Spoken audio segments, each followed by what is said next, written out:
Assalamualaikum warahmatullahi wabarakatuh. Salam sejahtera, salam perpaduan, salam perjuangan. Salam Melaka berbau pintar hijau bersih. Saguduri-saguduri gelai manakam. Semina huaran mani hauma khaifa lakum anabila syukran. Maradan huaran inturun mendai caran tacahau. Tuan-tuan dan puan, saya Muhammad Anwar Fahmi Haridas bin Abdullah selaku Presiden Kebajikan Mualaf India Melaka tampil lestari untuk memberikan pandangan, saranan, perkongsian yang sebenarnya menurut pandangan kami secara peribadi di bawah kerajaan demokrasi berparlimen, kita juga menjunjung tinggi kepimpinan Duli Yang Maha Mulia Raja-Raja Melayu, Tuanku Sultan, dan kita pahami, santuni Raja-Raja Melayu khususnya Yang Tuan Agong dan Sultan dan Raja menjaga urusan berkaitan hal ehwal agama negeri di Malaysia, Sabah dan Sarawak. Tuan-tuan dan puan-puan, perkongsian pada pagi ini adalah berkaitan dengan permohonan yang dimohon oleh rakan-rakan saya, sahabat-sahabat saya, berkaitan dengan mengapa kita perlu bergerak dalam NGO yang berdaftar dengan Jabatan Pendaftaran Pertubuhan ROS di Malaysia melalui merit ataupun disebut sebagai melalui keutuhan pergerakan jawatan kuasa yang diwujudkan, hierarkinya jelas, Presiden, Timbalan Presiden, Setiausaha Bendahari, jawatan kuasa. Maka semua NGO ini dia tidak kiralah kalau NGO itu bertemahkan kepada perjuangan keagamaan. Keagamaan ini mungkin merujuk di konteks Malaysia agama Islam maupun bukan agama Islam. Baik, kita merujuk kepada agama Islam. Sebab NGO yang saya maksudkan di sini adalah NGO khusus tentang berkaitan hal ehwal Islam. Baik saudara dan saudari, sahabat-sahabat saya yang dirahmati Allah Subhanahu Wa Taala sekalian, apa yang saya cuba jelaskan di sini adalah NGO yang memperjuangkan mualaf. Tidak kiralah di peringkat negeri atau persekutuan. Di peringkat Sabah, Sarawak, Perak, Kelantan, Terengganu, Johor, Melaka dan sebagainya. Saudara, NGO ditubuhkan untuk memperjuangkan mualaf mengikut demografi dan etnisiti maupun etnik yang berbeza-beza. Untuk masyarakat Cina Muslim, NGO-nya berbeza. Untuk masyarakat India Muslim, NGO-nya berbeza. Untuk masyarakat Mualaf India, NGO-nya berbeza. Untuk masyarakat komuniti Dayak, NGO-nya berbeza. Untuk masyarakat komuniti Sabah, NGO-nya berbeza. NGO-nya berbeza. Namun tuan-tuan perlu faham, kerana rumpun, rupa paras, norma, budaya, tradisi, amalan hidup, cara bahasa pertuturan, komunikasi, dialog, jargon, semua ini berbeza. Sebab itulah apabila mana-mana NGO atas tema mualaf ini ditubuhkan di bawah ROS, dia mempunyai objektif yang berbeza-beza, kumpulan sasaran yang berbeza-beza. Apa yang ingin saya jelaskan di sini adalah yang pertama, kewujudan NGO itu melalui hierarki presidennya, timbalannya, setiausahanya untuk memperjuangkan etnik rumpun, teloh, dialek mereka sendiri. Dia berbeza. Tuan-tuan ya, kerana dari segi pemahamannya, komunikasinya, budayanya, cara fikirnya sangat berbeza. Tetapi mereka mualaf. Ya. Yang kita jelas dari segi peruntukan undang-undang, di sini tidak ada kecelaruan ataupun pertindihan maupun perkara yang disebut sebagai khilaf. Sebab Jabatan Pendaftaran Pertubuhan Negara, ROS, mereka mempunyai prinsipal. Baik saudara, yang keduanya, apabila kita mempunyai presiden-presiden NGO, contohnya kalau di Malaysia kita mempunyai menteri-menteri, jemaah menteri, kementerian-kementerian. Dan konteks yang lebih rendah lagi, kalau jabatan kerajaan di peringkat negeri, kita ada jabatan-jabatan. Kita ada, minta maaf tuan-tuan ni, saya beri contoh, ya. Jabatan mufti, kita ada ketua jabatan iaitu mufti.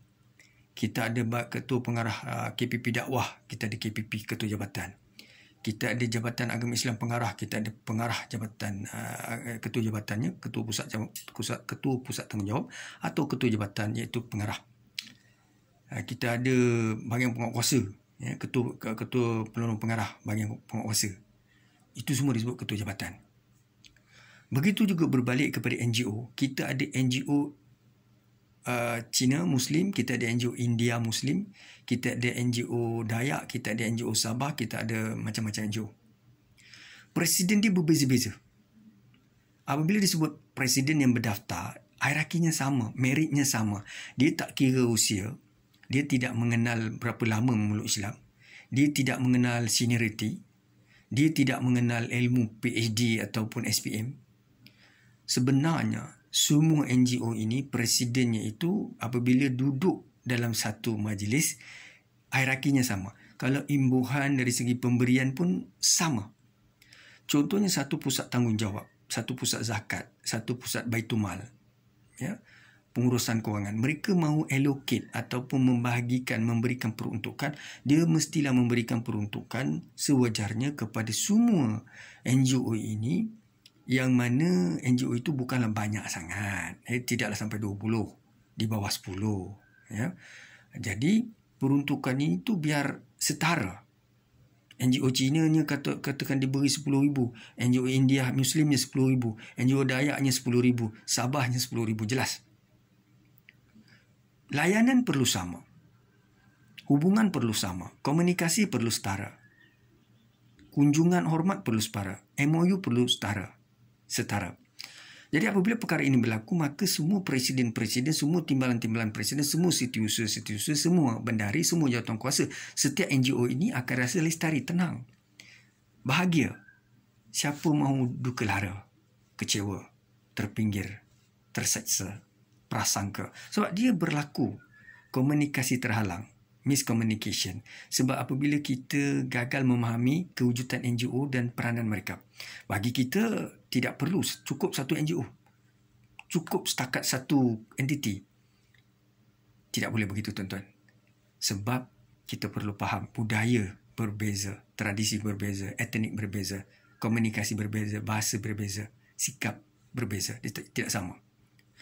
Baik tuan-tuan, apabila ada satu NGO, dia gabungkan semua NGO, dia jadi satu NGO dan semua pemberian, peruntukan, layanan, fokus ketua jabatan, ketua-ketua jabatan, ya, memberi fokus hanya kepada NGO ini disebabkan mereka menganggap NGO itu adalah induk, NGO itu telah menguasai semua NGO dan NGO ini duduk di bawah NGO itu.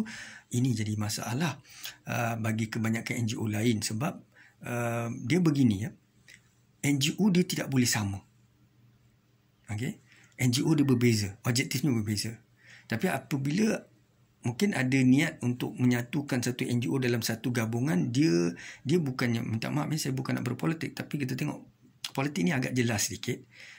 Contohnya parti-parti politik ini, dia ada Perikatan Nasional. Kita tengok sekarang, ya, Perikatan Nasional, dia ada satu contoh, dia bergabung di antara satu parti politik, UMNO, kemudiannya dia pergi kepada Bersatu, dia pergi kepada PAS. Ada 3. Lepas tu mereka buat Perikatan Nasional.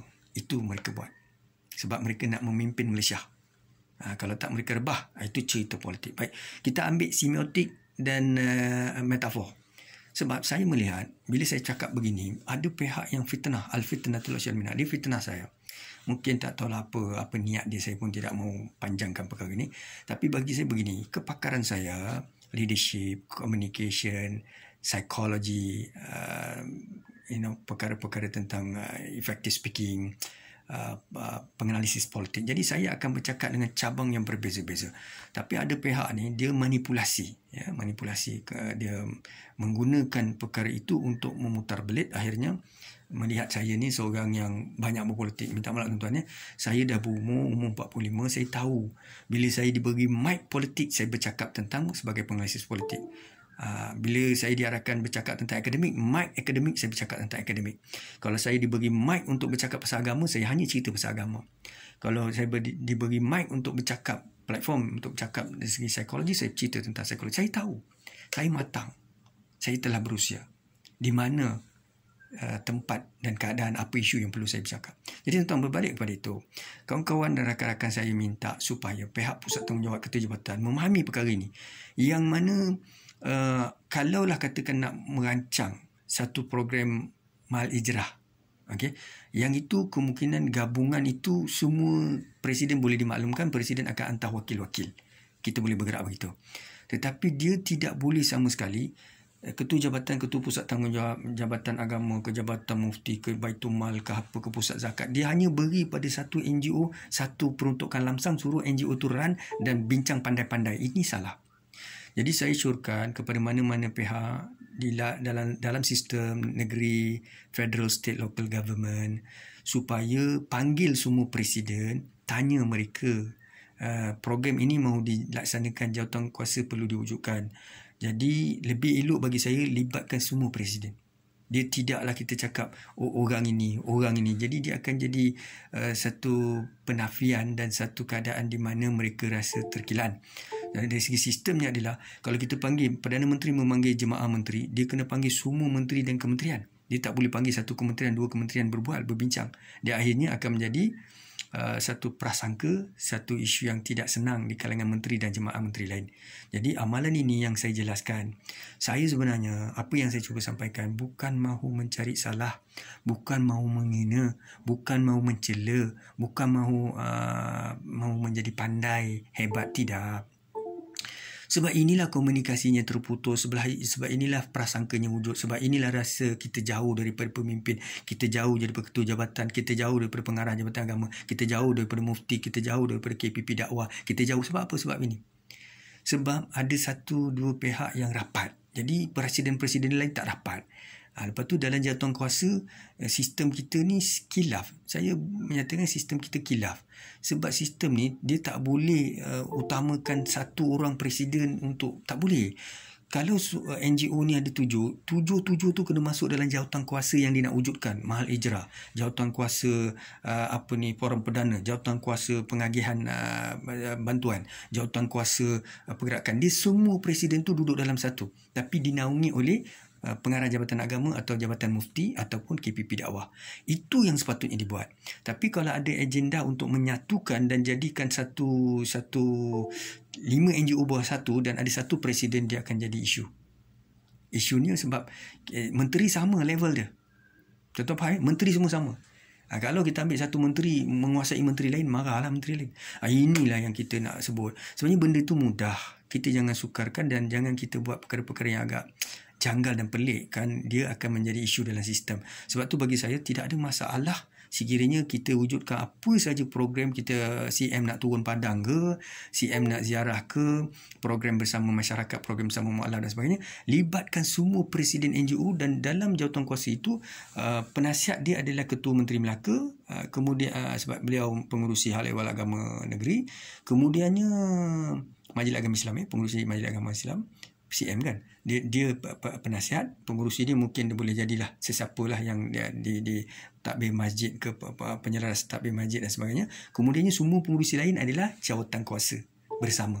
Sepatutnya macam tu. Dia tidak boleh utama, okey saya amanahkan pada 2-3 orang ni, dia akan jadi isu. Habis presiden lain, sebab menteri lain macam mana? Jemaah menteri lain macam mana? Takkan 1-2 menteri je handle benda tu. Yang menteri lain duduk bawah dia, tak boleh. So ini adalah hierarki, ini adalah protokol, ini adalah SOP. Sebab tu saya jelaskan. Mungkin agak ada orang yang faham sistem, dia akan setuju. Orang yang tak faham sistem, dia lebih kepada perasaan dan sebagainya, dia tak faham. Adakah saya mengaibkan sesiapa? Tidak. Ini saya sampaikan untuk pemahaman semua.